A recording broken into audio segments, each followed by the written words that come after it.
Supreme court ने हाल ही में एक अहम फैसला सुनाते हुए साफ कर दिया है कि SC/ST अत्याचार निवारण अधिनियम 1989 के तहत दर्ज मामलों में अग्रिम जमानत आसानी से नहीं मिलेगी। अदालत ने कहा कि ऐसे मामलों में आरोपी को तभी अग्रिम जमानत दी जा सकती है जब प्रथम दृष्टता यानी पहली नजर में ये साबित हो जाए कि आरोपी के खिलाफ कोई मामला बनता ही नहीं है। मतलब अगर FIR और शिकायत को पढ़कर ही साफ हो जाए कि आरोपी ने अनुसूचित जाति या जनजाति समुदाय के खिलाफ कोई हिंसा या जाति सूचक अपमान नहीं किया है, तभी कोर्ट गिरफ्तारी से पहले जमानत पर विचार कर सकती है। ये फैसला CJI BR गवई की अध्यक्षता वाली 3 जजों की बेंच ने दिया, जिसमें जस्टिस K विनोद चंद्रन और जस्टिस NV अंजारिया भी शामिल थे। बेंच ने बॉम्बे हाई कोर्ट के उस आदेश को रद्द कर दिया जिसमें महाराष्ट्र विधानसभा चुनाव से जुड़े एक मामले के आरोपी राजकुमार जीवराज जैन को अग्रिम जमानत दी गई थी। इस मामले में शिकायतकर्ता किरण ने आरोप लगाया था कि 2024 के विधानसभा चुनावों के दौरान घुले जिले में एक झड़प हुई जिसमें दलित परिवार पर हमला किया गया और जाति सूचक गालियां दी गई। नवंबर 2024 में दर्ज FIR के आधार पर सत्र न्यायालय ने आरोपी को राहत देने से इनकार कर दिया था, लेकिन बाद में बॉम्बे हाई कोर्ट ने मामले को राजनीति से प्रेरित बताते हुए आरोपी को अग्रिम जमानत दे दी। सुप्रीम कोर्ट ने अब इस आदेश को पलटते हुए साफ कहा कि शिकायत की सामग्री को देखते हुए अपराध का मामला बनता है, इसलिए अग्रिम जमानत नहीं दी जा सकती।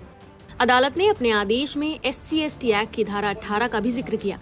ये धारा साफ तौर पर कहती है कि इस अधिनियम के तहत दर्ज मामलों में दंड प्रक्रिया संहिता यानी CRPC की धारा 438 जो अग्रिम जमानत से जुड़ी है लागू नहीं होती।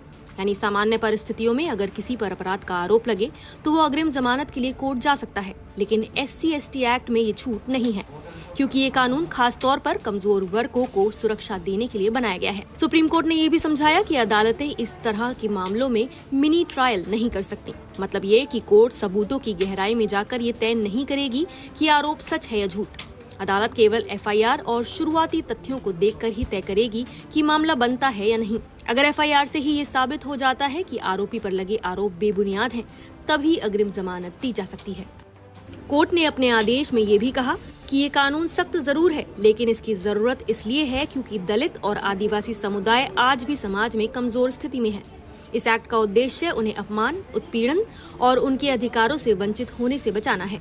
सुप्रीम कोर्ट ने यह भी कहा कि धारा 18 इस अधिनियम की आत्मा है और ये समाज के उन समुदायों के लिए संवैधानिक समानता और सामाजिक न्याय सुनिश्चित करती है।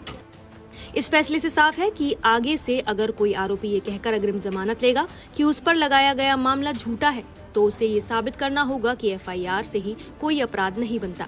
लेकिन अगर पहली नजर में मामला सही दिखता है तो आरोपी को गिरफ्तारी का सामना करना ही पड़ेगा। आपकी इस पूरे मामले में क्या राय है, हमें कमेंट करके जरूर बताएं। नमस्कार, मैं हूं मानक गुप्ता। अगर आपको हमारा ये वीडियो पसंद आया हो तो इसे लाइक और शेयर जरूर करें और हाँ, हमें सब्सक्राइब और फॉलो करना ना भूलें ताकि आप देश और दुनिया की कोई खबर मिस ना करें। तो जुड़े रहिए हमारे साथ और देखते रहिए News 24।